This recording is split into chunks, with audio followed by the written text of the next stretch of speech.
நல்லது, கர்த்தருடைய வார்த்தைக்கு போவோம். හොඳයි අපි ස්වාමීන් වහන්සේගේ වචනයට යමු. Let's go to the word of God. Let's have fun learning the word of God. தேவனுடைய வார்த்தையை ரொம்ப இன்பமாக சந்தோஷமாக கற்றுக்கொள்வோம். වහන්සේගේ වචනයේ විනෝදයෙන් ඒ වගේම සන්තෝෂයෙන් අපි ඉගෙන ගනිමු. ஜனவரி 3ஆம் தேதியில இருந்து 22 பற்றி பேசிக்கொண்டு வருகிறேன். ජනවාරි 3 වෙනිදා පටන් 22 ගැන කතා කරනවා. I'm talking about number 22 from January 3rd. Why?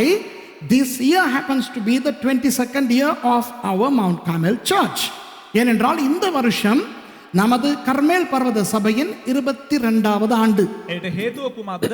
අපේ කර්මෙල් පර්වත සභාවේ 22 වෙනි සංවත්සරය නිසා.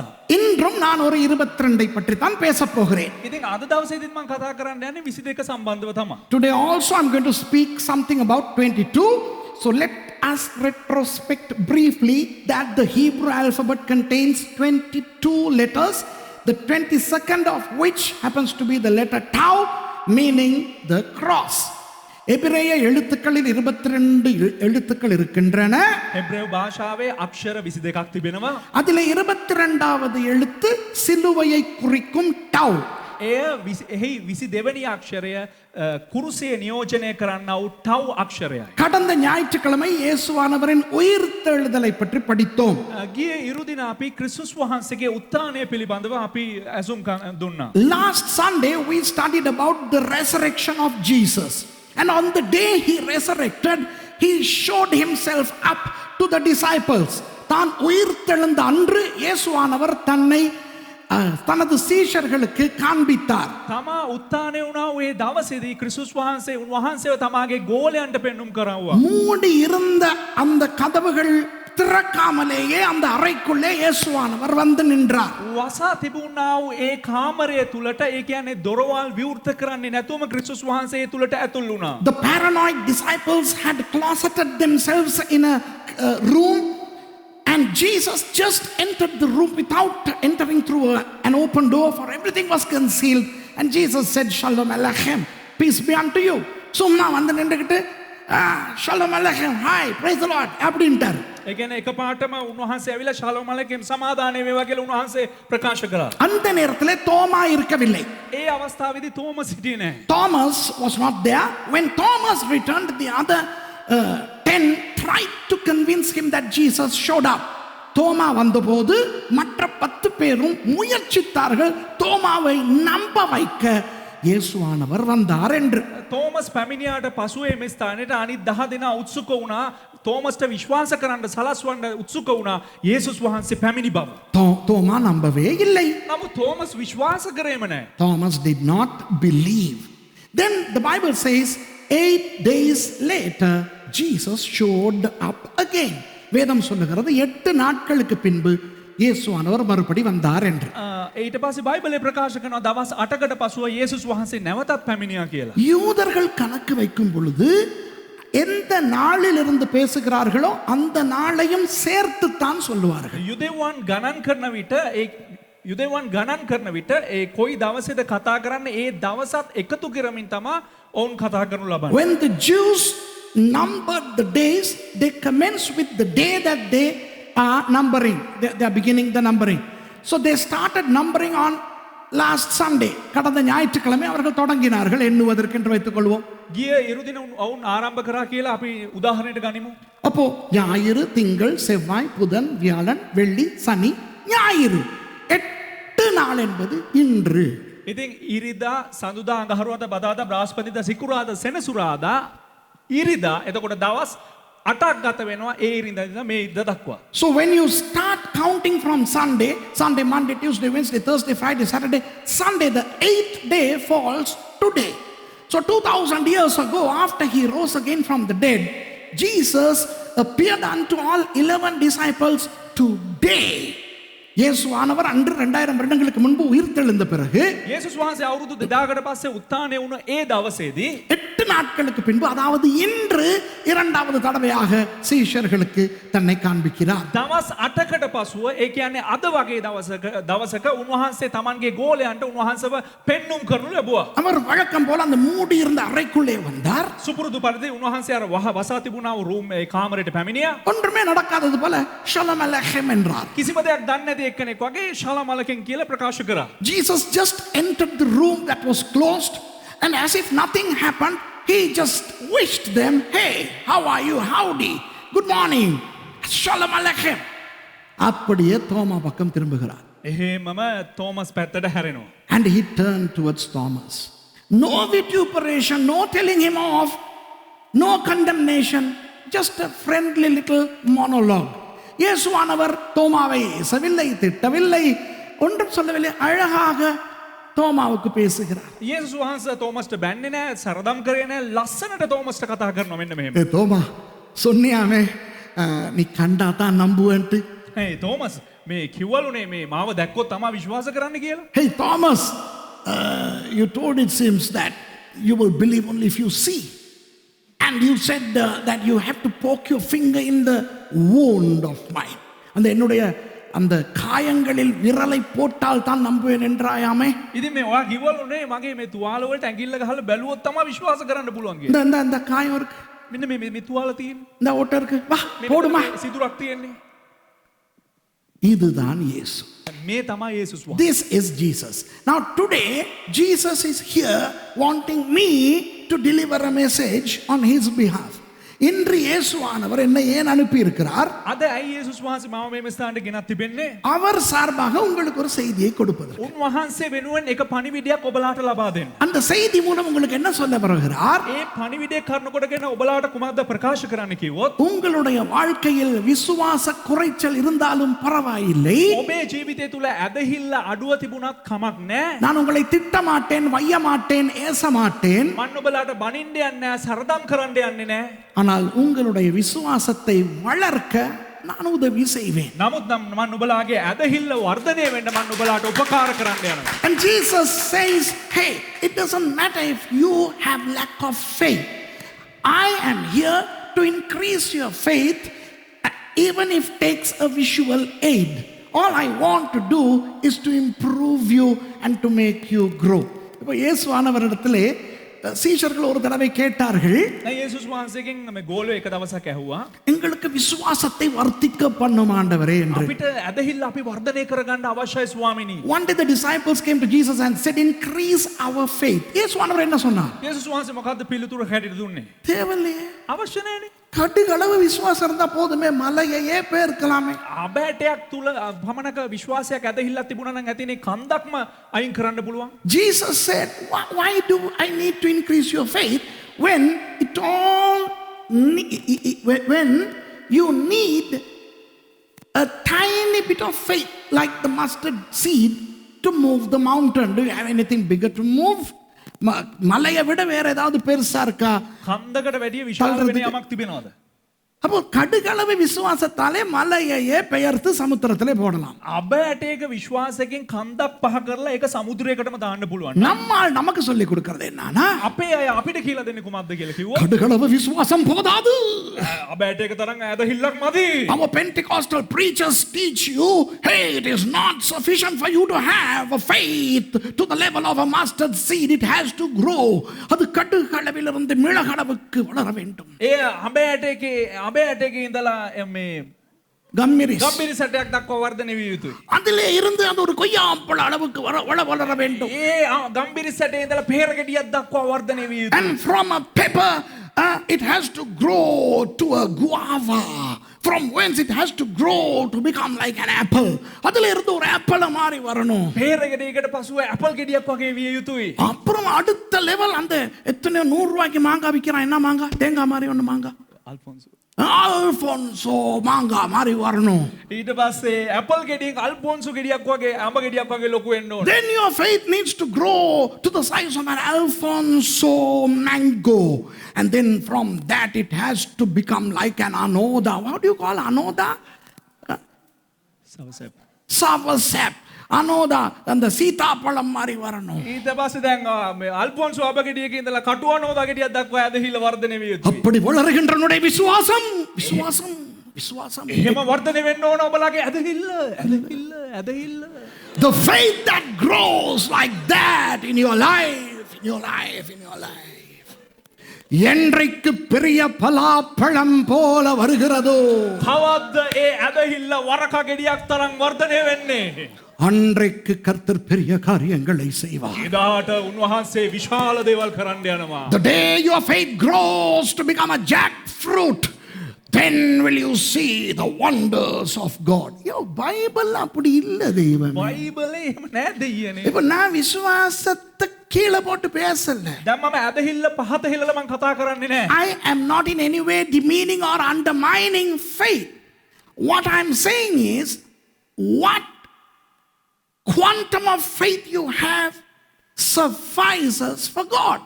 உங்களுக்கு எந்த அளவு விசுவாசம் இருக்கிறதோ அது தேவனுக்கு போதும்.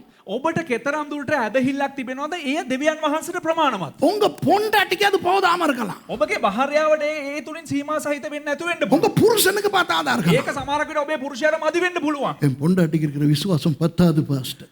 පාස්ටර් මගේ භාර්යාවට තියෙන ඇදහිල්ල මදි පාස්ටර්. என் புருஷனுக்கு இன்னும் கொஞ்சம் விசுவாசம் வரணும்னு ஜெபிங்க. පාස්ටර් යාඥා කරන්න මගේ පුරුෂයාට ඇදහිල්ල පොඩ්ඩක් වර්ධනය වෙන්න ඕනේ. சில பாஸ்டர்மாருக்கு அவர்களுடைய விசுவாசிகளின் விசுவாசம் போதல்ல. සමහරක් දේවයක දිවරුණු තමන්ගේ ඒ රැළේ ඉන්න ඒ ඇදහිලිවන්තයන්ගේ ඇදහිල්ල මදි. Even some pastors are very dissatisfied pertaining to the amount of faith the believers have. Now, I am also a pastor. You are my people. நானும் ஒரு பாஸ்டர், நீங்க இருக்கிறீங்க. මමත් පාස්ටර් කෙනෙක්. ඔබලා මගේ ඇදහිලිවන්තයන් වශයෙන් සිටිනවා. உங்களுக்கு எவ்வளவு விசுவாசம் இருக்கோ அது போதும் ராசாத்தி. ඔබට කොපමණ ඇදහිල්ලක් තිබෙනවද? ඒ ඇත්ති රත්තරන්. ராசாத்தி ரெண்டுக்கும் சொல்றேன் நான். රත්තරන්ටයි රත්තරණටයි දෙන්නටම කියනවා. ரத்தரன். Okay. So the faith you have is enough. Jesus is still in the business of appearing to us to increase our faith. இயேசுவானவர் இன்றும் நமக்கு காட்சி கொடுத்து நம்முடைய விசுவாசத்தை வளர்க்கிறவராய் இருக்கிறார். යේසුස් වහන්සේ අදටත් උන්වහන්සේ අපේ මැද්දේ පෙන්눔 කරමින් අපේ ඇදහිල්ල වර්ධනය කරන්නව තනන් වහන්සේ වශයෙන් සිටිනවා. இன்று இயேசுவானவர் காட்சி கொடுக்கிற விதம் அவரது வார்த்தை. අද උන්වහන්සේව පෙන්눔 කර දෙන්නේ උන්වහන්සේගේ වචනය කරනකොට. The way Jesus manifests himself is the word. So 2000 years ago, Jesus, who appeared to Thomas just to increase his faith, is appearing to us in the form of the word of God to increase our faith. 2000 ஆண்டுகளுக்கு முன்பு தோமாவின் விசுவாசத்தை அதிகரிப்பதற்கு இன்று போன்ற ஒரு நாளில் காட்சி கொடுத்த இயேசுவானவர் நமது விசுவாசத்தை அதிகரிப்பதற்கு வார்த்தையானவராக நமக்கு காட்சி கொடுக்கிறார். අවුරුදු 2000කට කලින් තෝමස්ට අද වගේ දවසක තෝමස්ගේ ඇදහිල්ල වර්ධනය කරන්න උන්වහන්සේ දර්ශනය වුණා. ඒ යේසුස් වහන්සේ මේ මෑත කාලෙදී මේ වර්තමානයේදී අපිට උන්වහන්සේ දර්ශනය වෙන්නේ උන්වහන්සේගේ වචනය කරනකොටගෙනයි. 34வது சங்கீதத்துக்கு திருப்பிக் கொள்ளுங்கள். පෙරලා ගනිමු දේව වචනේ ගීතාවලිය 34 වෙනි පරිච්ඡේදය. Turn with me to Psalm 34. This is an acrostic psalm. இது ஒரு அகர வரிசை சங்கீதம். මේක අකරාදි අක්ෂර ප්‍රබන්ධ ගීතාවලියක් මෙය. අක්ෂර ප්‍රබන්ධ දන්නවද? ආයන්න ඒ විදියට යන්නේ. අහර වරිසை என்றால் ஆனா ஆவன்னா ஈனா ஈயன்னா. acrostic is how the verses commence with each of the letters of the alphabet in their respective order. A, B, C, D. அப்போ எபிரேய எழுத்துக்களில் 22 உள்ளன அல்லவா? ஹெப்ரேவ் பாஷாவே அக்ஷர 22ක් තිබෙනවනේ. இந்த சங்கீதமும் ஒவ்வொரு வசனமும் அந்த ஒவ்வொரு எழுத்தில் தொடங்குகின்றன. මේ ගීතාවලියත් ඒ අක්ෂර වින්‍යාසයට අනුකූලව ආරම්භ කරනු ලබනවා. This psalm is also an acrostic psalm which uses the 22 letters of the Hebrew alphabet.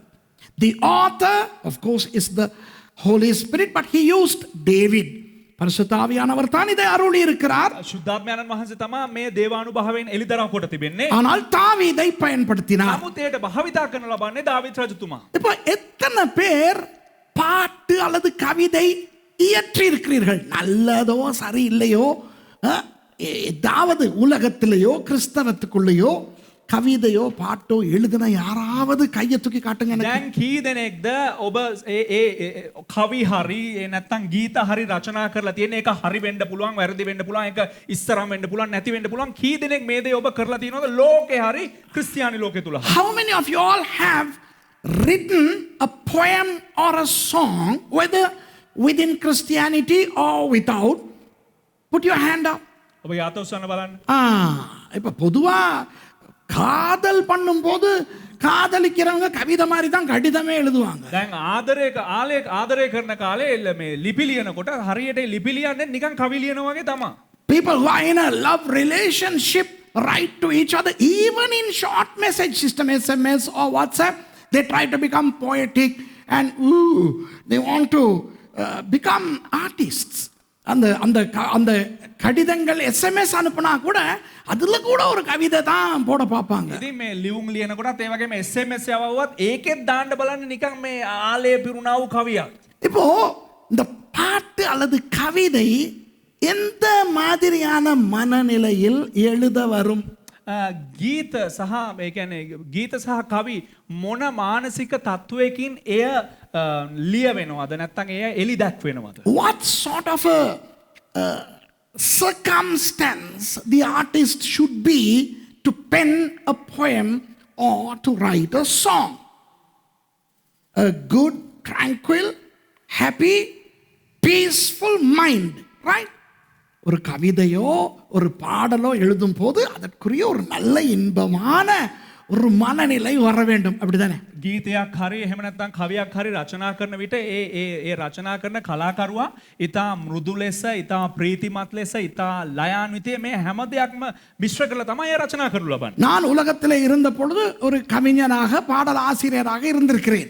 මා ලෝකයේ සිටින විට ගීත රචකයෙක් ඒ වගේම ගීත ගායකයෙක් ලෙස මම කටයුතු කළා. Prior to coming into the ministry, I was a poet and a lyricist, and I have written a lot of songs and poems in the world on various topics. பல்வேறு தலைப்புகளிலே நான் எழுதியிருக்கிறேன். ඉතින් බොහෝ මාතෘකාවන් යටතේ මම ගීත රචනා කරනු ලැබුවා. ஆண்டவருக்குள்ளே வந்த பிறகும் பல கிறிஸ்தவ பாடல்களை தமிழிலே சிங்களத்திலே எழுதியிருக்கிறேன். ඒ වගේම දෙවියන් වහන්සේ පිළිගත්තට පස්සේ දමිළ භාෂාවෙමුත් සිංහල භාෂාවෙමුත් බොහෝ ගීත ඒවා රචනා කරනු ලැබුවා. I also have penned a lot of songs and poetries after I became a Christian. But every time I sit to write, I need a good peace of mind and a good mood to do that. அதை எழுதும் போது எனக்கு நல்ல mood நல்லா இருக்கணும், நல்ல உணர்வு இருக்கணும். ඉතින් ඒ රචනා කරන්න යන සෑම අවස්ථාවකම මට හොඳ සමාදානමත් මට ඉතා යහපත් හැඟීමක් තිබෙන්න අවශ්‍යයි. கோபம் இருக்கும்போது பாட்டு வராது. කෝපයෙන් ඉන්නකොට ගීත එන්නේ නැහැ. When you are angered, you won't feel like penning a poem. And when you are despondent, desperate, upset, you can't sit and write a poetry or a song. நீங்க அப்செட் ஆகி பொண்டாட்டியோடையோ புருஷனோடையோ சண்டை பிடிச்சி பண கஷ்டத்துல வேதனையில வியாதியில இருக்கும் போதெல்லாம் கவிதை வராது. ඔබ දුකට පත් වෙලා යම් කිසි දෙයක් නිසා හිත කැඩිලා ස්වාමි පුරුෂයා භාර්යාවත් එක්ක ගහගෙන මුදල් ප්‍රශ්නවල ඉන්න අවස්ථාවේදී ඔය ගීත මේ ගලාගෙන එන්නේ නැහැ මනසට. இப்போ இந்த 34வது சங்கீதத்தை தாவீது எப்போ எழுதினார்? දැන් මේ 34 වෙනි පරිච්ඡේදයේ තිබෙන ගීතාවලිය දාවිත් කුමන අවස්ථාවේ රචනා කළාද? அதை நான் பிறகு சொல்லிக் கொடுக்கிறேன். එය පස්සේ කියලා දෙන්නම්. இப்போ நம்மது வசனம் 22வது வசனம். දැන් අපේ පදය 22 වෙනි පදය. Later on I will explain the Sitz im Leben of Psalm 34. But our concentration is verse 22. Now just peruse through the psalm to see what kind of things he is saying. சும்மா அந்த சங்கீதத்தை மேலால பார்ப்போம் என்ன மாதிரி விஷயங்கள் சொல்றாருன்னு. ඉතින් අපි මේ පරිච්ඡේදයේ අපි ඉහළින් බලාගෙන යන් කුමන විෂයන් ඔහු එලි දක්වනවද කියලා. முதல் 10 வசனங்களிலும் அவர் சாட்சி சொல்லுகிறார். ප්‍රථම පද 10 තුල ඔහු සාක්ෂි කියනවා. தன்னை பற்றி சொல்லுகிறார். තමා ගැන ඔහු ප්‍රකාශ කරනවා. 11 22 வரை அவர் அறிவுரை சொல்லுகிறார். 11 ඉඳලා 22 දක්වා ඒ පිළිබඳව හැඳින්වීමක් ලබනවා. Verses 1 through to 10 he is sharing his testimony or his experience with people, and from verse 11 to verse 22 he is admonishing the people. Now let's just peruse without going into the details. ஆழமா போறோம், சும்மா மேலால பாப்பமே. අපි උඩින් බලලා පස්සේ අපි ගැඹුරට යමු. கர்த்தரை நானே காலத்திலும் ஸ்தோத்திரிப்பேன், அவர் துதி எப்போதும் என் வாயில் இருக்கும். ස්වාමින් වහන්සේට ප්‍රශංසා කරමි, උන්වහන්සේගේ වර්ණාව මාගේ මුඛේ නිතරම පවත්නේ. I will bless the Lord at all times. His praise shall continually be in my mouth. ஒரு சந்தோஷமா இருக்கிற ஆள தான் இப்படி சொல்ல முடியும், ஆமாவா இல்லையா? මේ සන්තෝෂයෙන් ඉන්න නිසා තමයි මෙහෙම කියන්න පුළුවන්. එහෙම නේද? Only a happy person could say something like this. கர்த்தருக்குள் என் ஆத்துமா மேன்மை பாராட்டும், சிறுமைப்பட்டவர்கள் அதை கேட்டு மகிழுவார்கள். මාගේ ආත්මය ස්වාමින් වහන්සේගේ ගුණ වර්ණනා කරන්නේ යටහත් සිත් ඇත්තෝ ඒ අසා සන්තෝෂ වන්න ඔය. My soul shall make her boast in the Lord, the humble shall hear thereof and be glad. Wow, this guy is in a mood of boasting God. So he must be really in an elated, remain standing. Elated feeling.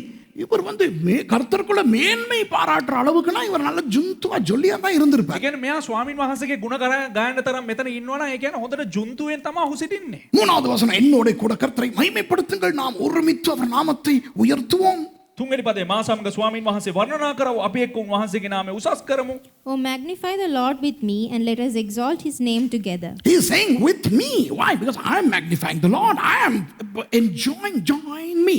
நான் நல்ல ஆண்டவரை மேன்மைப்படுத்திட்டு இருக்கிறேன், நல்லா இருக்கிறேன், என்னோட சேர்ந்து நீங்களும் பாடுங்க. ඉතින් එයා කියනවා මම ස්වාමින් වහන්සේ තුල සන්තෝෂයෙන් ගායනා කරමින් ඉන්නවා, මගෙත් එක්ක එකතු වෙලා ගායනා කරන්න කියලා අනිත් අයට ආරවුම් කරනවා. ஆறாவது வசனம், நாலாவது வசனம் சொல்லுது, நான் கர்த்தரை தேடினேன், அவர் எனக்கு செவி கொடுத்து என்னுடைய எல்லா பயத்துக்கும் என்னை நீங்களாக்கி விட்டார். හතරවෙනි පදේ කියනවා උන්වහන්සේ මට උත්තර දී මාගේ සියලු බයින් මා මිදුසේක.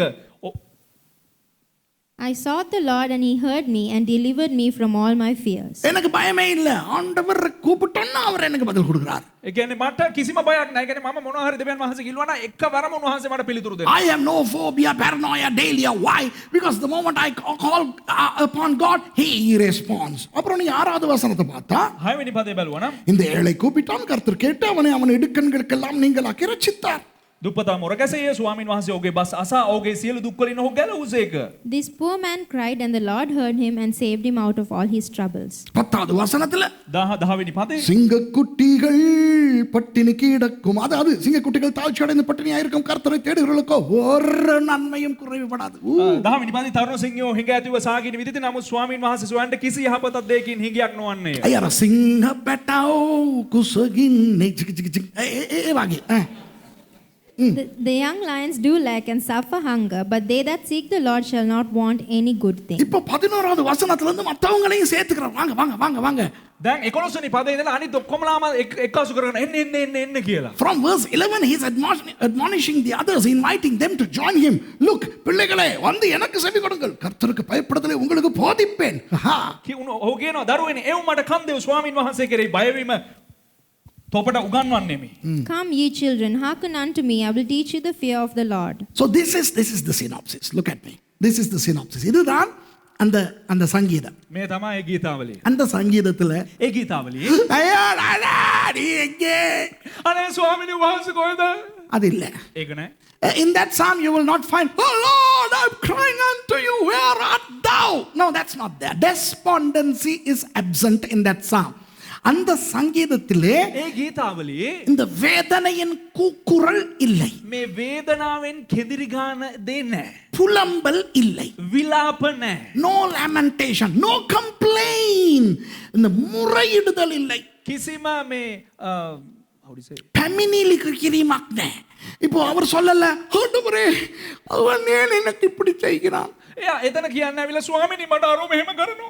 இவன் ஏன் எனக்கு இப்படி செய்கிறான். ස්වාමිනේ ඇයි මට මූ මෙහෙම කරන්නේ? Not people.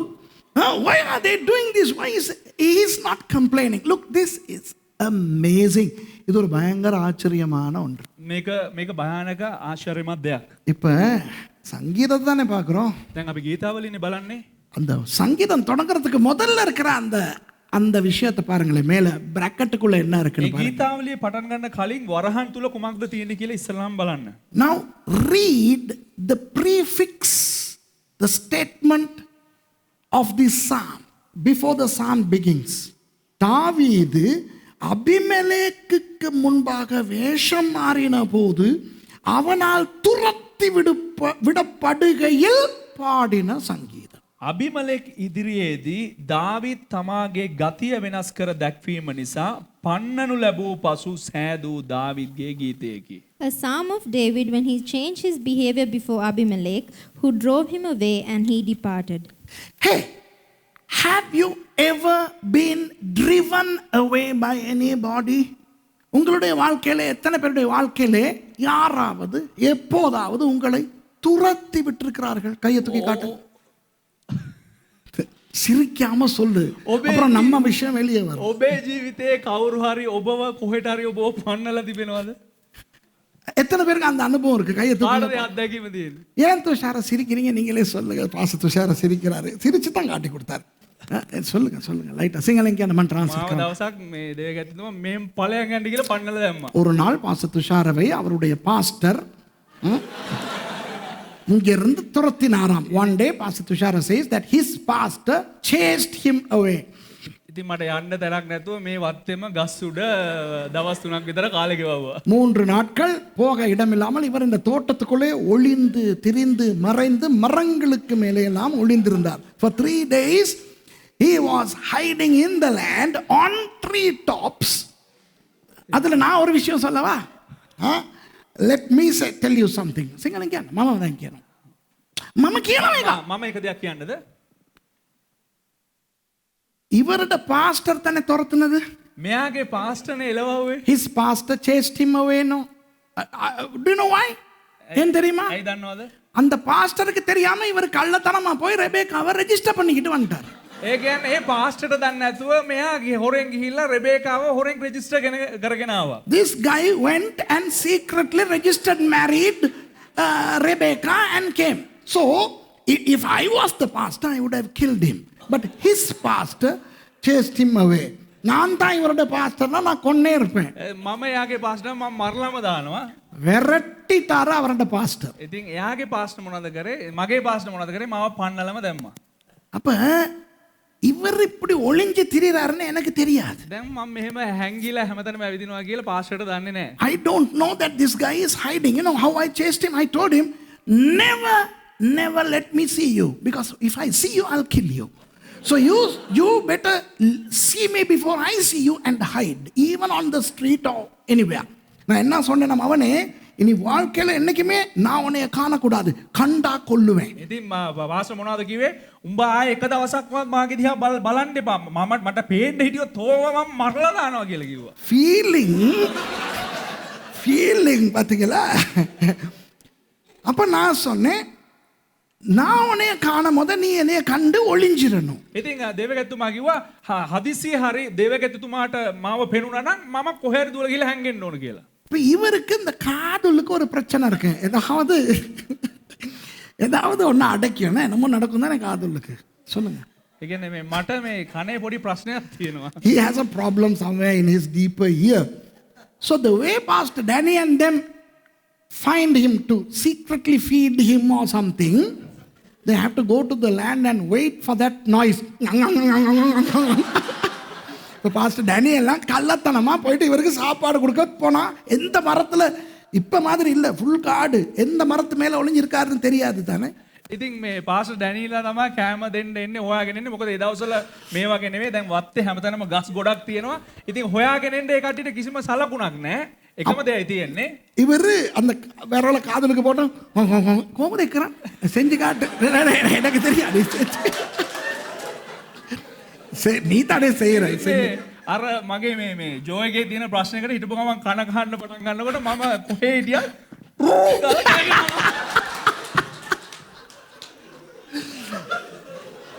அவ பாஸ்டர் டேனியாவை சாப்பாடு கொடுப்பாங்க. ஒரு கொஞ்ச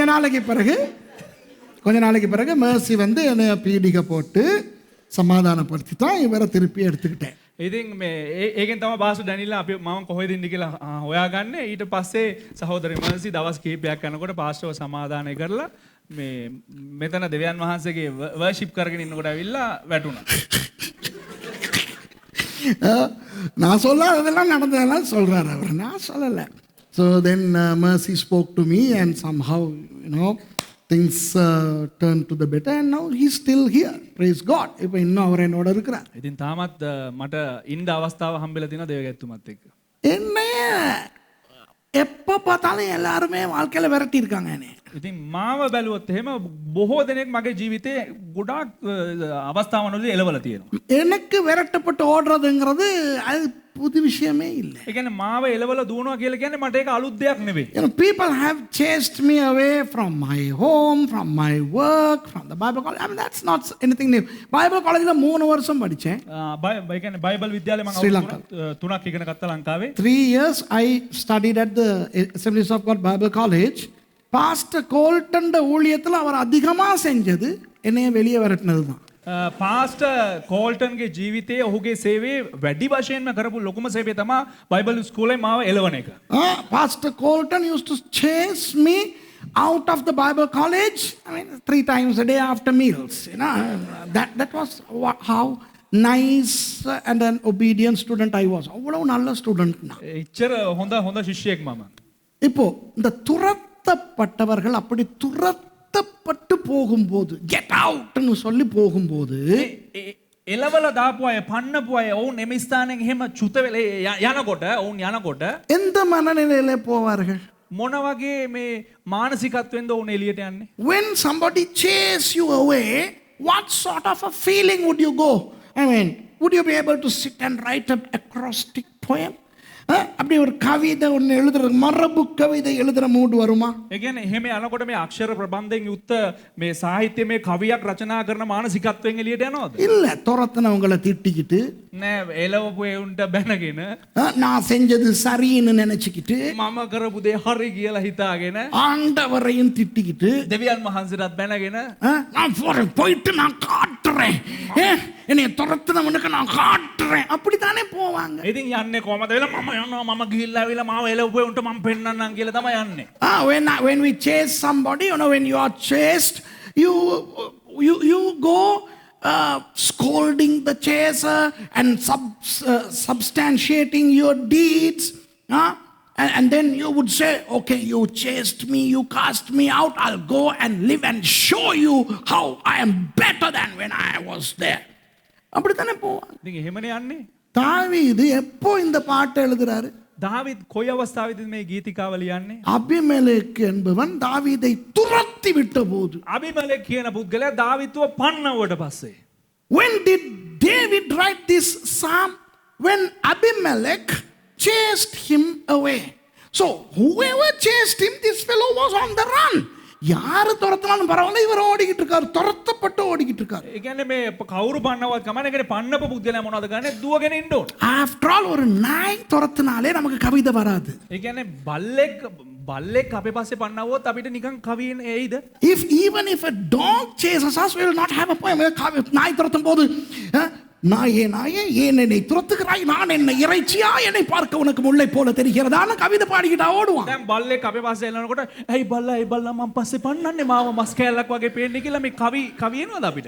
ඇයි බල්ලා මා පස්සේ එන්නේ, මා කොල්ලා, ඒ නිසා බල්ලා ඵලයන් අනේ පැත්ත හැරිලා කියලා ලා කියගෙන කවි කියාගෙන දුවයිද අපි?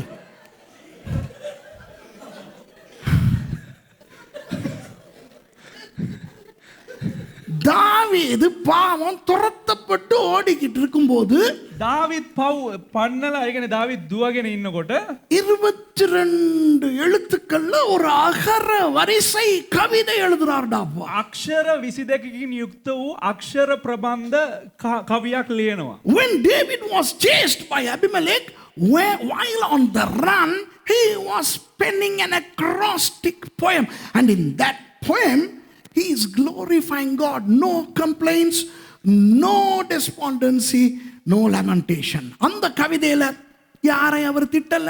ඒ කවියේ කිසිම කෙනෙකුට බනින්නේ නැහැ.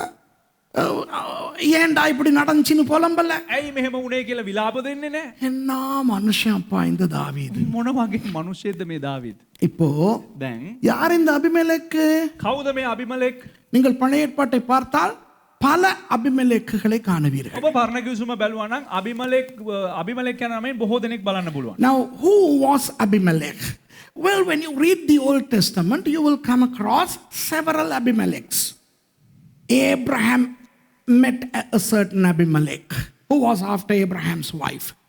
Abrahamin மனைவியை இச்சித்த அபிமெலேக் என்ற ஒரு ராஜா இருந்தான், கேராரின் ராஜா. මේ ගේරාල් වල රජතුමෙක් හිටිය අබිමලෙක් කියලා. ඔහු මොනවද කරේ? ආබ්‍රහාම්ගේ භාර්යාව දිහා තෘෂ්ණාවෙන් බැලුවා. அவரோடு தான் பெயர் செபாவிலே ஆபிரகாம் ஒரு உடன்படிக்கையை ஏற்படுத்தினார். ඔහුත් සමග දෙවියන් වහන්සේ මේ ආබ්‍රහාම් මොනවද කරේ? එක දවසක් ගිවිසුමක් ඇති කරගන්නවා. One day it was with that Abimelech that Abraham entered an oath in Beersheba. Then we have another Abimelech in the life of Isaac who was also after Isaac's wife. ஈசாக்கினுடைய வாழ்க்கையில இன்னொரு அபிமெலேக்கை பார்க்கலாம். ඊසාක්ගේ ජීවිතය තුළ තවත් එක අබිමලෙක් කෙනෙක් බලන්න පුළුවන්. அவன் ரெபேக்காவை உங்க ரெபேக்கா இல்ல ஈசாக்கினுடைய ரெபேக்காவுக்கு பின்னால அலைஞ்சான். ඔහු මොනවද කරාවේ? ඊසාක්ගේ රෙබේකා පස්සේ ගියා. அப்புறம் நீங்கள் கிதியோனை பார்த்தால் கிதியோனுக்கு ஒரு மகன் இருந்தார் அபிமெலேக் என்று. ඊට පස්සේ ගිදියෝන්ගේ ජීවිතය බැලුවොත් ගිදියෝන්ට එක පුතෙක් හිටියා අබිමලෙක් කියලා. Then if you look at the life of Gideon, you would see that he had a son called Abimelech.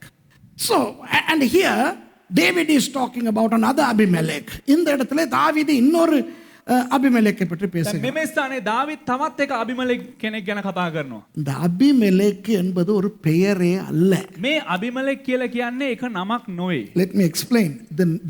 The word Abimelech is not a proper noun. It's not a name. அவி அந்த ப என்பது எபிரேய மொழியிலே நடுவில் வந்தால் வ என்று வரும். அவி என்றால் என் தகப்பன்.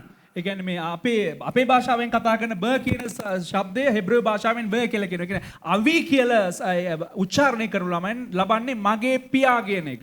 The Hebrew expression avi in English abi means my father. Melech means king. Melech என்றால் ராஜா. මෙලෙක් කියලා සඳහන් වෙන්නේ රජතුමාට. பொதுவாக சில தேசங்களிலே ராஜாவை பார்த்து என் ஆண்டவனே என்று சொல்லுவார்களே.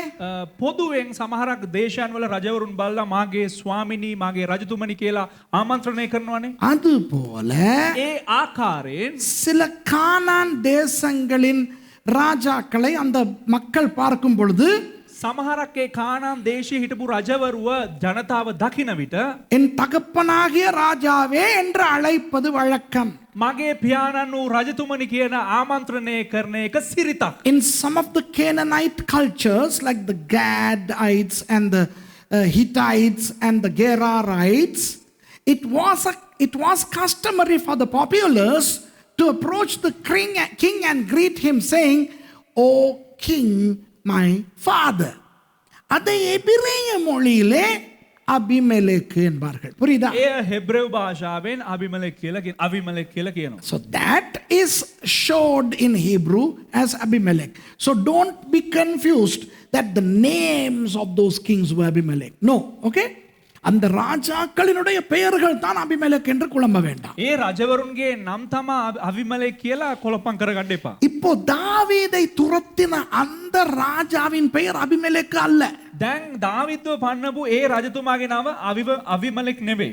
அவர் யாருன்னு பார்ப்போம். ඔහු කවුද කියලා අපි බලමු. The king who chased David away, his name was not Abimelech. Let's see who that is. Turn with me to 1 Samuel chapter 21. 1 Samuel 21வது அதிகாரத்துக்கு போவோம். ඉතින් අපි පෙරලා ගනිමු 1 සාමුවෙල් 21 වෙනි පරිච්ඡේදය. நாம் வாசிப்போம்.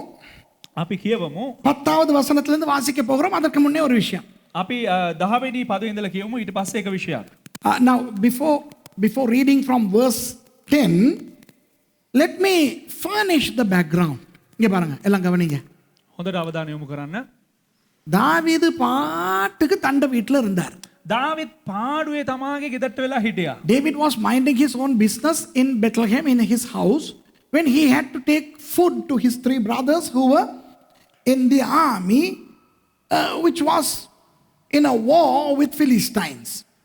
தன்னுடைய 3 அண்ணாமாரும் ராணுவத்தில் இருந்தார்கள். அவர்களுக்கு சாப்பாடு கொண்டு போனார் தாவீது. තමන්ගේ අයියලා 3 දෙනා හමුදාවට සේවය කරවුවා. ඉතින් ඔවුන්ට කැමර ගෙන ගියා. பெலிஸ்தியர்களோடு யுத்தம். පිලිස්තිවරුන් සමග යුද්ධයක් තිබුණා ඒ අවස්ථාවේ. கோலியாத் 40 நாட்கள் வந்து போராடி கொண்டிருக்கிறான். ගෝලියත් කියන යෝධයා ඇවිත් දවස් 40ක් පොරබදමින් ඉන්නවා මේ සෙනගත් එක්ක. The Philistine giant Goliath was humiliating the Israelites for 40 days. David goes and you know the story how he smites Goliath. உங்களுக்கு தெரியும் எப்படி தாவீது போய் கோலியாத்தை அடித்தார் என்று. ඔබලාට දන්නවා දාවිත් කොහොමද ගිහිලා ගෝලියත්ට පහර දුන්නේ කියලා. தனக்கு பெயர் வர வேண்டும், புகழ் வர வேண்டும் என்றால் செய்தார்.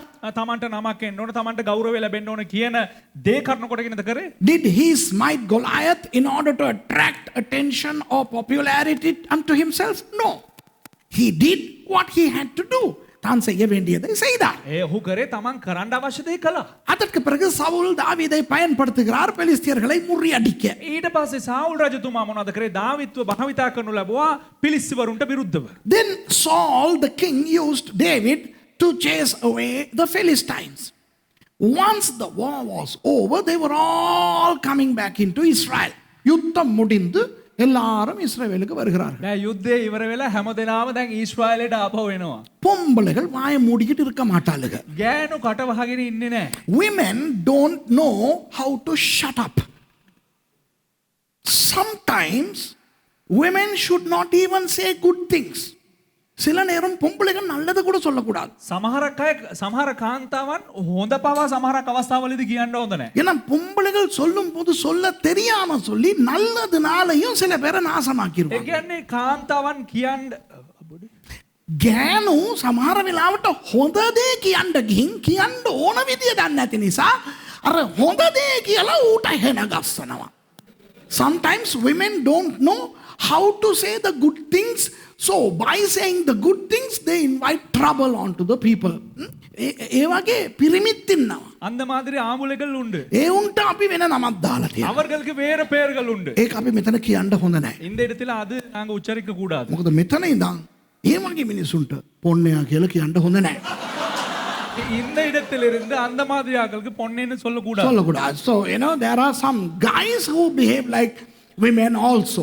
Anyway, when these people were coming into Israel, their victorious entry, அந்த தாவீது சவுல் இஸ்ரவேல் ராணுவம் வெற்றியோடு இஸ்ரவேலுக்குள்ளே வருகிறது. ඉතින් දැන් දාවිත් ඒ වගේම සාවුල් මේ හැමදෙනාගම ජයග්‍රහණලික ලීලාවෙන් ඊශ්‍රායල් රට තුලට ඇතුල් වෙනවා.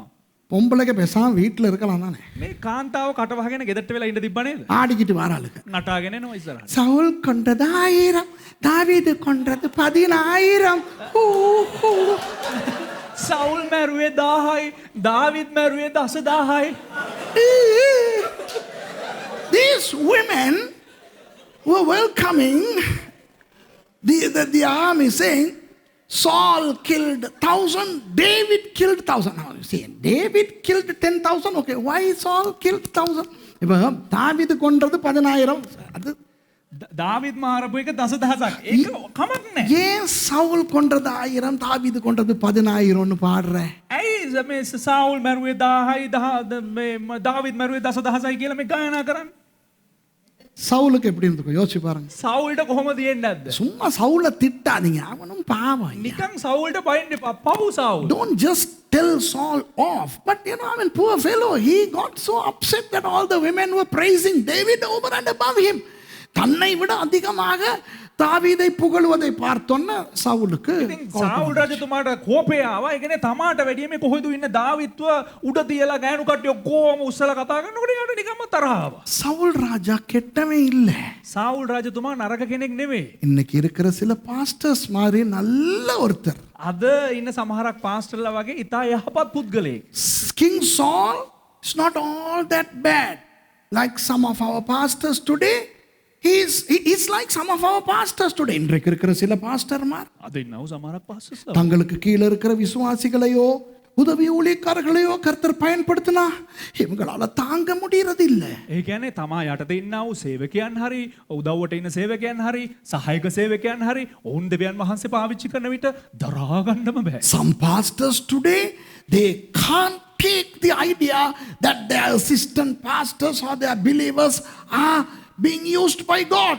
சில பாஸ்டர்மாருக்கு தங்களோட விசுவாசிகளுக்கு ஆண்டவர் வரங்கள் கொடுத்துட்டாருன்னா இந்த ஆளுக்கு ஆவி ஆத்துமா சரீரம் எல்லாம் எரியும். සමහරක් පාස්ටර්ස්ලාට සමාගයේ අද එලිවන්තයන්ට දෙවියන් වහන්සේ විසින් දීමනා දීපුවාම මේ පාස්ටර්ලාගේ ඇතුලේ ඔක්කොම එහෙම පිච්චිලා මේ මොනවද වෙනවා. Some pastors become wild when they see their believers gifted with gifts that he is not. If his assistant pastor is gifted more than him,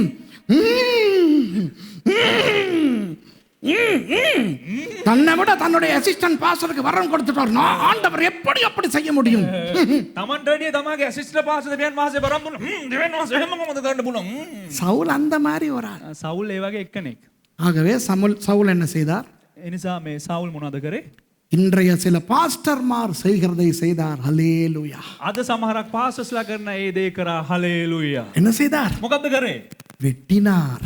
කපලා දැම්මා. வெட்ட பார்த்தார். කපන්න බැලුවා. So Saul ended up doing something that today's pastors are doing. Many of today's pastors are doing.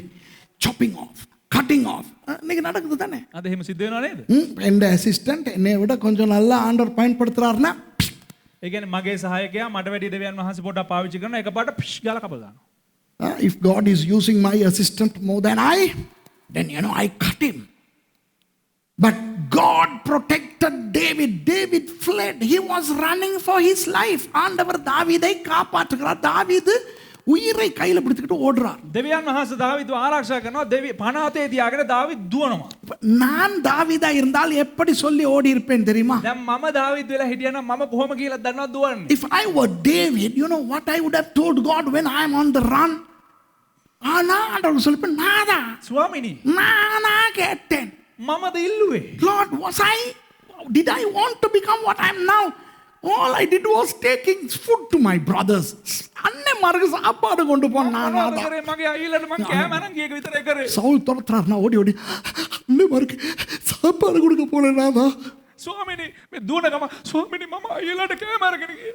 கோலியாத்தை கொன்னேன். ගෝලියත් මරුවා. நீர் தான் எனக்கு வல்லமை கொடுத்தீர். ඔබ තමයි මම මේ දේ කරේ. Lord, you gave me power to slay Goliath. And today I am on the run. இது ஓடிக்கிட்டு இருக்கிறேன். මෙන්න දැන් මං දැන් දුවගෙන ඉන්නවා. சவுலை அழியும். சவுலை அழியும். සාවුල් විනාශ වෙලයි. சவுலை அழியும். You slay Saul. Kill him. ස්වාමිනී ඔබ වහන්සේ ඔව්ව මරන්න සාවුල්ව මරන්න. வழங்குதா உங்களுக்கு? பொலம்பிக்கிட்டு ஓடி இருப்பேன். ඒ කියන්නේ විලාප දීගෙන දුවනවා. இவர் ஓடுறார்.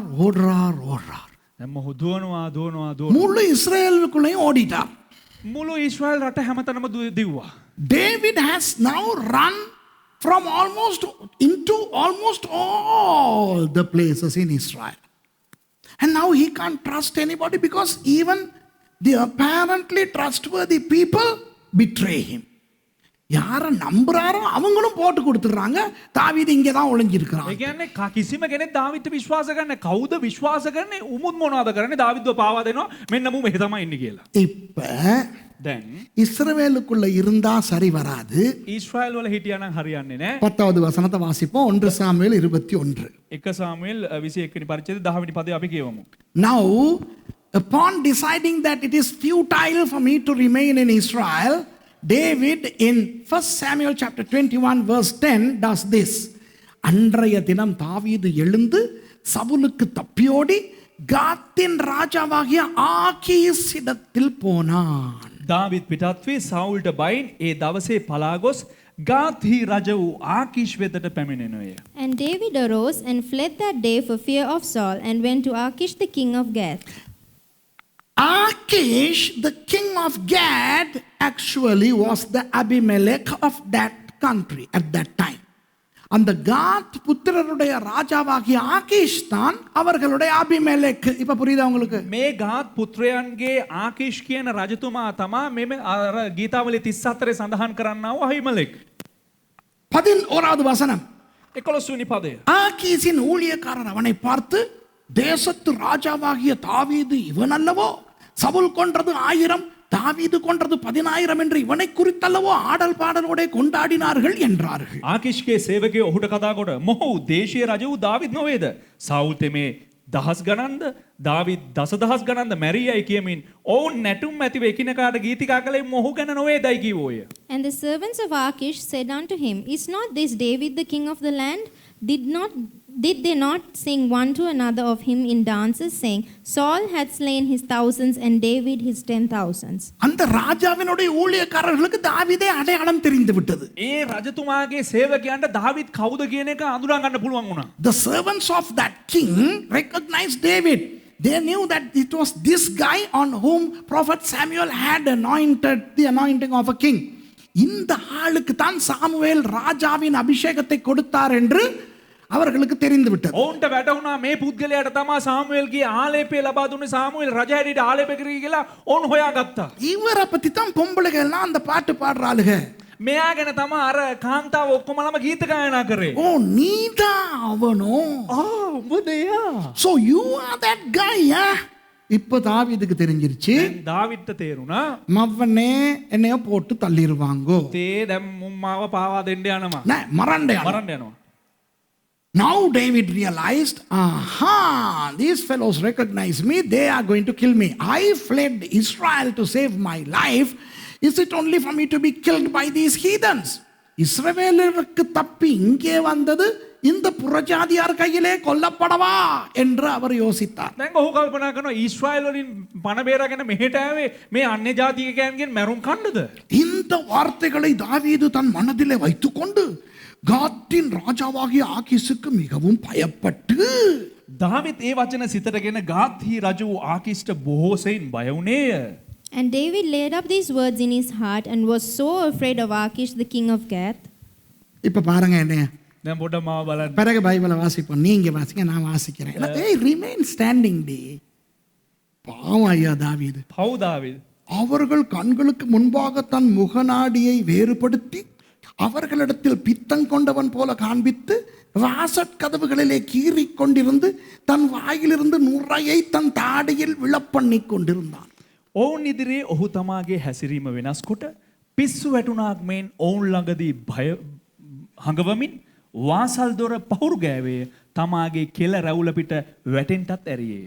And he changed his behavior before them and feigned himself mad in their hands and scrabbled on the doors of the gate and let his spittle fall down upon his beard. இவங்கெல்லாம் ஏன் அட்வான்ஸா சிரிக்கிறாங்க தெரியுமா? මේ කට්ටිය අය දන්නවද වැඩිපුර hina වෙන්නේ? நான் அட்வான்ஸ் ඇඩ්වාන්ස් களிம் hina වෙන්නේ. இவங்க நினைக்கிறாங்க நான் அடிச்சு காட்ட போறேன், அப்படித்தானே? මේ කට්ටිය හිතනවා ඇවිල්ලා දැන් මම රංගපාල පෙන්නන්න යයි කියලා. நீங்க சர்ச்சுக்கு பிரசங்க கேட்க வந்தீங்களா, படம் பார்க்க வந்தீங்களா? මේ සභාවේ දේශන අහන්න ආවද නැත්නම් චිත්‍රපටි බලන්න? These fellows are laughing in advance, thinking that I'm going to act like a madman. ஏ பாருங்கள், දැන් බලන්න. தாவீது பாவம் ஐயா. දාවිත් පව්.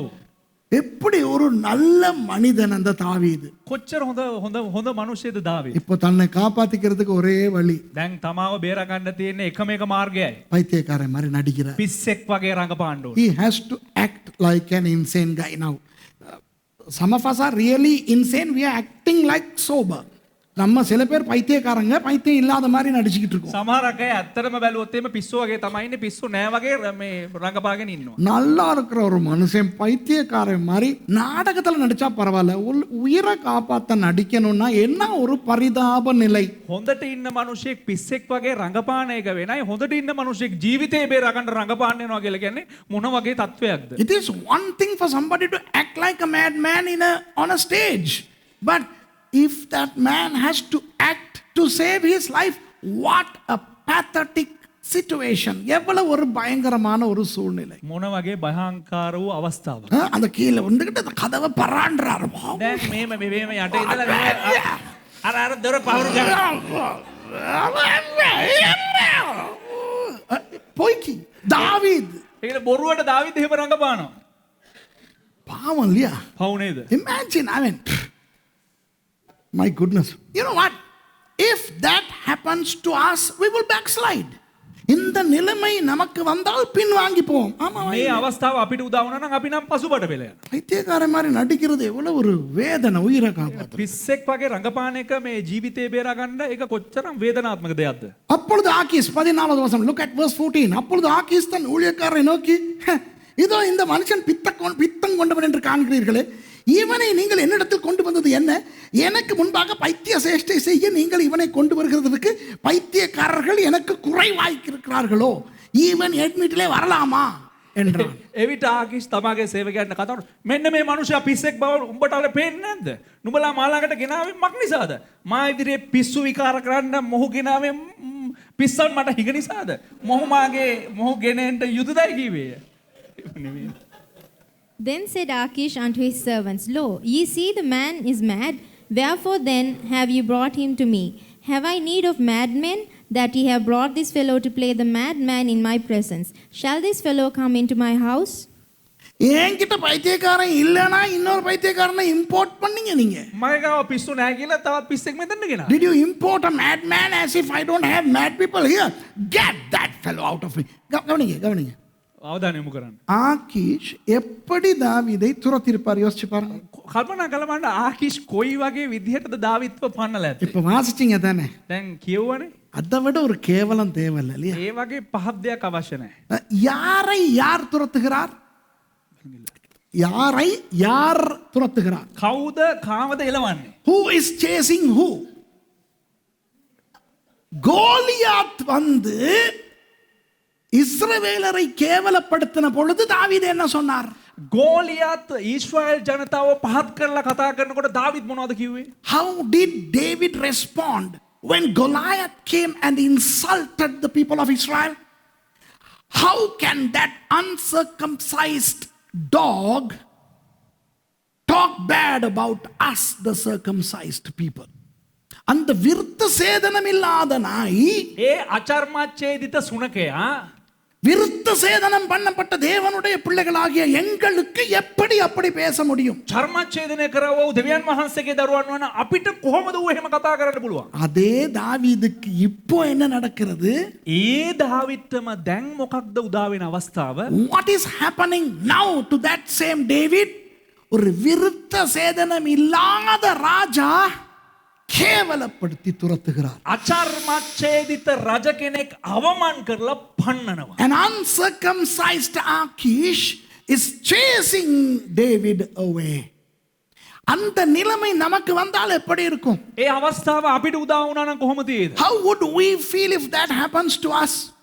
If we are humiliated, if we are chased away, நம்மள அப்படி ஒரு புறஜாதியார் கேவலப்படுத்தி விரட்டும் பொழுது, துரத்தும் பொழுது எப்படி உணர்வு வரும்? අන්නේ ජාතින් අපිට අවමන් කරලා අපිට එක එක කතා කියලා අපිව පන්නනකොට අපිට කොහොමද ඒද?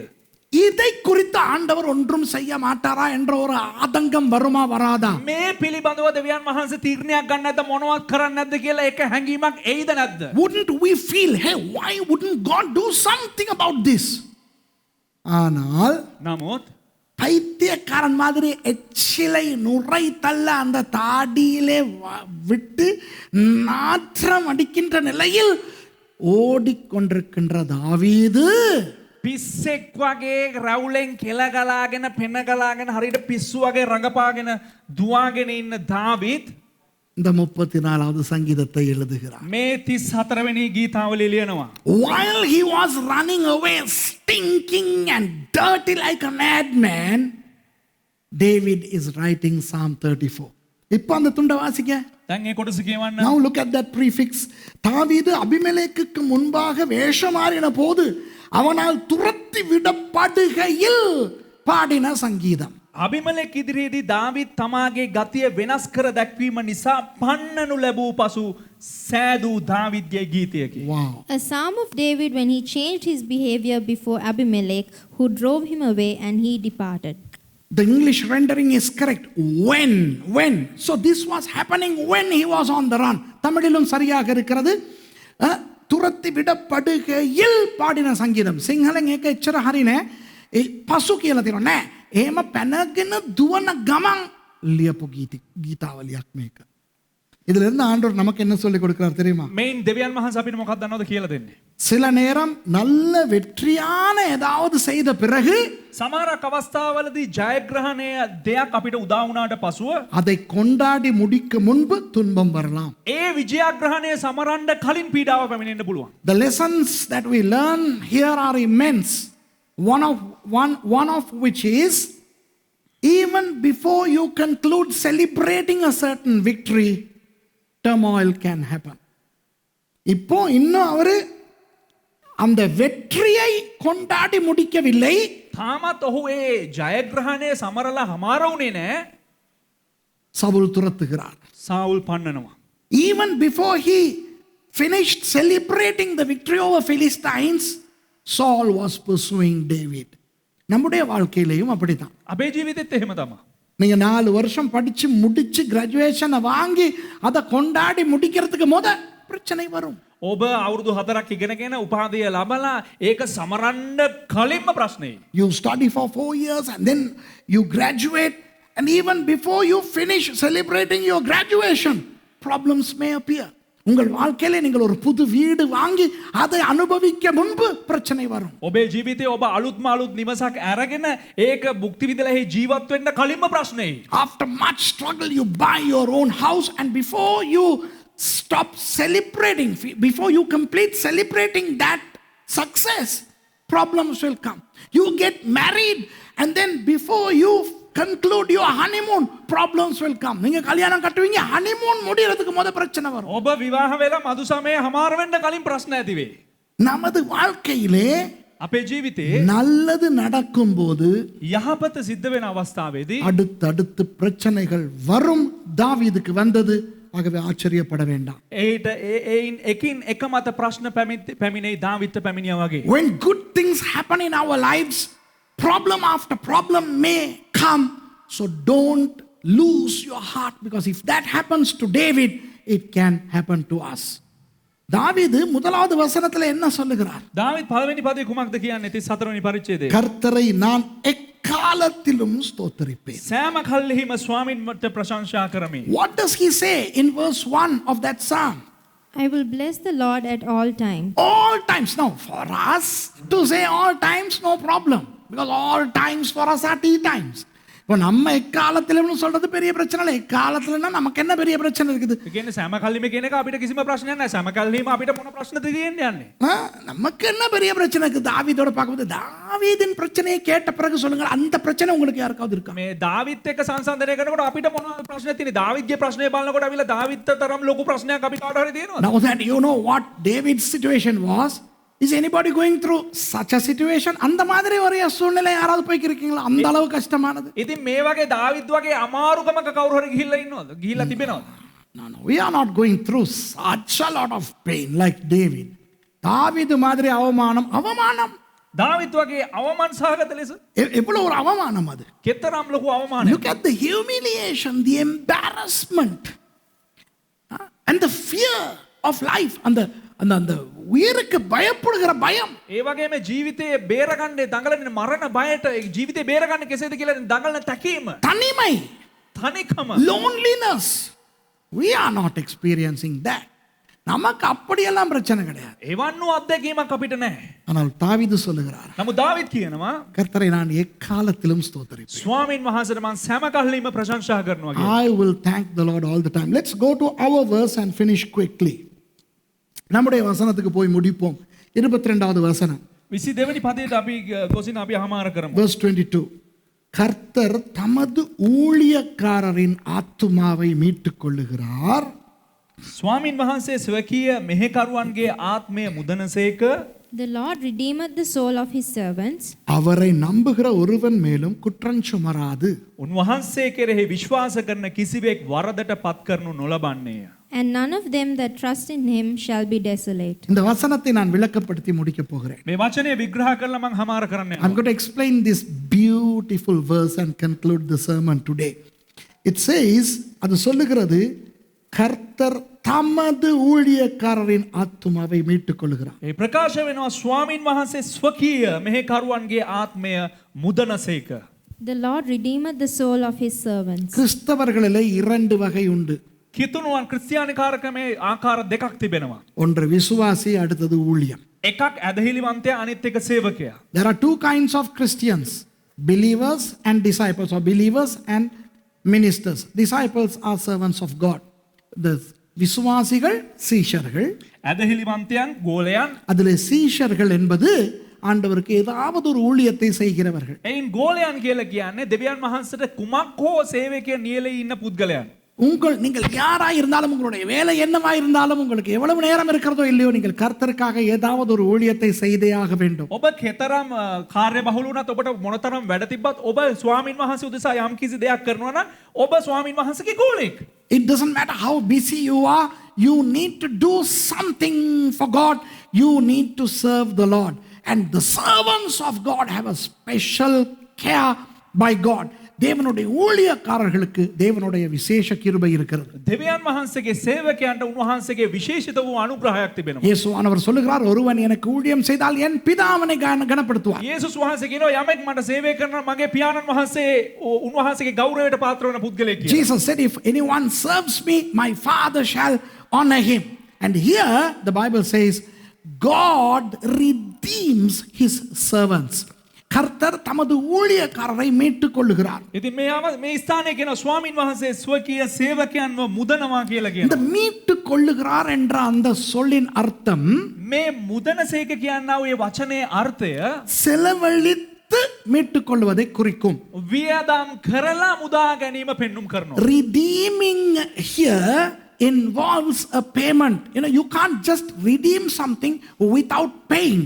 நீங்கள் ஒரு கிரயத்தை செலுத்தாமல் மீட்டுக் கொள்ள முடியாது. ඔබට මිලක් ගෙවන්න නැතුව කිසිම දෙයක් මුදා ගන්න බෑ. இப்ப நம்ம அடகு வைக்கிறோம். දැන් අපි උගස් කරනවා සමහරක් බහන්න. அந்த அடகு வைத்த பொருளை மீட்டுக் கொள்வதென்றால் பணத்தை வட்டியோடு செலுத்த வேண்டும் அல்லவா? ඒ උගස අපි බේරා ගැනීම සඳහා අපි මුදල් ඒට පොලිය සමග තමයි ගෙවිය යුත්තේ. If we pawn something, we need to redeem it by paying the money and the interest thereof. And when God's servants are in trouble, God is willing to spend over and above the value to redeem them. தேவனுடைய ஊழியக்காரர்களுக்கு ஒரு பிரச்சனை வரும் பொழுது, දෙවියන් වහන්සේගේ දාසයන්ට යම් කිසි ප්‍රශ්නයක් පැමිණෙන විට தேவன் அளவுக்கு அதிகமாக செலவழித்து දෙවියන් වහන්සේ ඕනවට වැඩිය වියදම් කරලා அவர்களை மீட்டுக் கொள்ள ஆயத்தமாயிருக்கிறார். ඔවුන්ව මුදා ගැනීමට උන්වහන්සේ සූදානමින් සිටිනවා. நான் 35 வருடங்களாக தேவனுடைய ஊழியக்காரனாக இருக்கிறேன். මම අවුරුදු 35ක් දෙවියන් වහන්සේගේ දාසයෙක් හැටියට සේවය කරනවා. I have been a minister, servant of God for 35 years, and for 35 years he never let me go. He never let me down. 35 வருடங்களாக ஆண்டவர் என்னை ஒரு நாளும் கைவிடவில்லை. මේ අවුරුදු 35 තුල එක දවසක්වත් උන්වහන්සේ මාව අතහැරියේ නැහැ. எவ்வளவோ தவறுகள், எவ்வளவோ பலவீனங்கள், எவ்வளவோ பிரச்சனைகள் என் பக்கத்திலே இருந்தனதான். කෙතරම් වැරදි, කෙතරම් බෙලහිනකම්, කෙතරම් ප්‍රශ්න දෝ මාගේ පැත්තෙන් තිබුණා තමයි. எத்தனையோ முட்டாள்தனமான காரியங்களை நான் செய்திருக்கிறேன். කෙතරම් මෝඩ තීරණ මම අරගෙන තිබෙනවා. A lot of foolish decisions, wrong things, sins I have had in my life. But God was always available to cleanse me and to redeem me. ஆண்டவர் எப்பொழுதும் என்னை கழுவி சுத்திகரித்து என்னை காப்பாற்ற ஆயத்தமாயிருந்தார். නමුත් දෙවියන් වහන්සේ ඕනම අවස්ථාවක මාව පිරිසුදු කරලා මාව පවිත්‍ර කරලා මාව ආරක්ෂා කරන්න උන්වහන්සේ ඕනම අවස්ථාවක බලා සිටියා මා උදෙසා. ஆகவே அன்று தோமாவினுடைய விசுவாசத்தை வளர்த்த இயேசுவானவர் ඒ නිසා එදා තෝමස්ගේ ඇදහිල්ල වර්ධනය කරන්න ක්‍රිස්තුස් වහන්සේ இன்று உங்களுக்கு என்ன சொல்லுகிறார் தெரியுமா? අද ඔබලාට මොනවද දන්නවද කියන්නේ? Jesus who increased the faith of Thomas on that day is conveying a message to you. அது என்னவென்றால், ඒ කුමක්ද කිව්වොත් உனக்கு என்ன பலவீனம் வேண்டுமானாலும் இருக்கட்டும், නුඹට ඕනම බෙලහීනකමක් තිබෙන්න පුළුවන්. நீ ஆபத்தில் மாட்டிக்கொள்ளும் போதெல்லாம் නුඹ වැරදිවලට අසුවන අවස්ථාවන් වලදී உன்னை காப்பாற்றி, உன்னை பரிசுத்தப்படுத்தி, உன்னை திருத்தி, உன்னை மீட்டுக் கொள்வதற்கு நான் இருக்கிறேன் என்கிறார். නුඹව බේරගෙන ආරක්ෂා කරලා පිරිසුදු කරලා හදලා ගන්න මම ඕනෑම අවස්ථාවක සිටිනවා. He is saying, I am there for you to cleanse you, to clean you and to redeem you. இதுதான் ஆண்டவர் இன்றைக்கு உங்களுக்கு சொல்லுகிறார். මේ තමයි දෙවියන් වහන්සේ ඔබලාට කියන්නේ අද. 1000 பிரச்சனை வரட்டும், දහසක් ප්‍රශ්න ආපුදේ தாவீதின் தேவன் நம்மோடு இருக்கிறார். දාවිද්ගේ දෙවියන් වහන්සේ අප සමගයි. It doesn't matter what problems we have, the God of David is with us. அவரை நம்புகிற ஒருவன் மேலும் குற்றம் சுமராது. උන්වහන්සේ විශ්වාස කරන කිසි කෙනෙක්වත් වරදට පත් කරන්නේ නැහැ. And none of them that trust in him shall be desolate. இந்த நம்புகின்ற அந்த சொல் இருக்கிறதே, මේ විශ්වාස කරන්නව කියන ඒ වගන්තිය තිබෙනවානේ. அது ரெண்டு பக்கம் வேலை செய்கிற ஒன்று. එය දෙයාකාරව ක්‍රියාවට භාජනය වෙනවා. දෙපැත්තකට වැඩ කරන වචනයක්. The word trust here acts in two ways. நான் கர்த்தரை நம்புகிறேன், මම ස්වාමීන් වහන්සේව විශ්වාස කරනවා. I trust in God. ஆனால் அதே நேரம் அவர் என்னை நம்பக்கூடிய விதத்தில் நானும் வாழுகிறேன். නමුත් ඒ අවස්ථාවේ උන්වහන්සේ මාව විශ්වාස කරන ලෙසට මම ජීවත් වෙනවා. I am also trustworthy unto God. God can trust me. I have to live a life that is trustworthy. நான் எப்படி வாழ வேண்டும்? මම කෙසේද ජීවත් විය යුත්තේ? அவர் என்னை நம்பக்கூடிய விதத்தில் வாழ வேண்டும். උන්වහන්සේ මාව විශ්වාස කරන අන්දමට මා ජීවත් විය இந்த යුතුයි. ரகசியத்தை பற்றிக் கொள்ளுங்கள். මේ රහස ඔබ අත්පත් කරගන්න. This is a secret. God ended up giving David the entire kingdom and an eternal throne. Wow!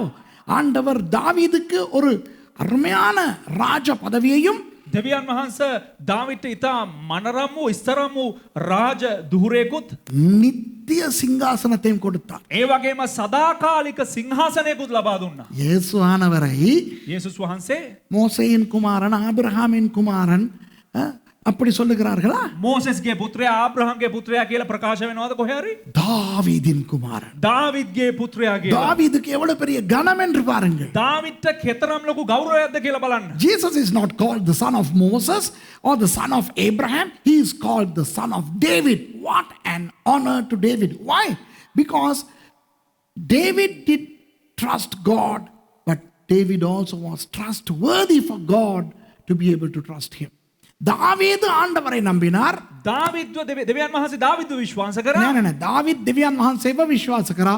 அதுபோல தேவன் நம்பக்கூடிய விதத்தில் தாவீது வாழ்ந்தார். ඒ වගේම දෙවියන් වහන්සේ විශ්වාස කරන අන්දමට දාවිද් ජීවිතේ ජීවත් වෙනු ලැබුවා. நுரை தள்ளி பைத்தியக்காரனை போல நடிக்க வேண்டி வந்தாலும் இவன் என்னை விடமாட்டான் என்ற அந்த நம்பிக்கை ஆண்டவருக்கு இருந்தது. පෙන හලාගෙන පිස්සෙක් වගේ රඟපාන අවස්ථාවේදීත් මෙයා මගේ නිවත් වෙල යන්නේ නැහැ කියන විශ්වාසය දෙවියන් වහන්සේට තිබ්බා. God trusted David that David will never go away from God even if he was pushed to the ebb of releasing saliva over his mouth and behaving like an insane man. Hey, உங்கள் வாழ்க்கையில என்ன பிரச்சனை வந்தாலும் ඔබේ ජීවිතේ මොන ප්‍රශ්නය පැමිණියත් ஆண்டவர் அனுமதித்து தான் வந்தது. දෙවියන් වහන්සේගේ අනුමැතිය නිසා තමයි පැමිණෙන්නේ. The problems in your lives were permitted by God. Why did he permit? ஏன் ஆண்டவர் அனுமதித்தார்? ඇයි උන්වහන්සේ ඒ දේවල් අනුමත කරන්නේ? பல காரணங்கள் இருக்கலாம். බොහෝ කාරණාවල් තිබෙන්න There පුළුවන්. may be many reasons. ஆனால் அதிலே ஒரு காரணம் என்ன? නමුත් එයින් එක කාරණාවක් කුමක්ද? ஆண்டவர் உங்களை நம்புகிறார். දෙවියන් වහන්සේ ඔබව විශ්වාස කරනවා. இந்த பிரச்சனைக்குள்ளேயும் இந்த நபர் என்னை காட்டிக் கொடுக்க மாட்டான், காட்டிக் கொடுக்க மாட்டாள். உண்மையான தேவ பிள்ளையாய், தேவ ஊழியக்காரனாய், ஊழியக்காரியாய் இருப்பாள் என்று. මේ ප්‍රශ්නය තුලත් මේ පුද්ගලයා මාව පාවා දෙන්නේ නැතුව දෙවියන් වහන්සේගේ දරුවෙක් ලෙස මට අවංකව විශ්වාසවන්තව සිටී කියන දේ උන්වහන්සේ විශ්වාස කරනවා. One of which is God's trust that you will remain faithful to God. So let us rise up and pray and thank the Lord for this message. உங்களுக்கு எப்படியோ தெரியாது, எனக்கு இந்த வசனம் பேசியது. ඉතින් ඔබට කොහොමද දන්නේ මේ වචනය තුලින් දෙවියන් වහන්සේ මට කතා කරා. தாவீதின் தேவன் நம்மோடு இருக்கிறார். දාවිද්ගේ දෙවියන් වහන්සේ අපත් සමග සිටිනවා. God of David is with us. ஆகவே தாவீதின் தேவனுக்கு நன்றி செலுத்தி ஜெபித்து முடிப்போம். யாராவது 2 பேர் ஜெபிங்க. மைக்க கொண்டாங்க. එම නිසා දාවිද්ගේ දෙවියන් වහන්සේට අපි ස්තුති කරලා අපි ප්‍රශංසා කරමු. කවුරු හරි දෙදෙනෙක් යාඥා කරන්න මේ. Let's have a couple of people pray and close.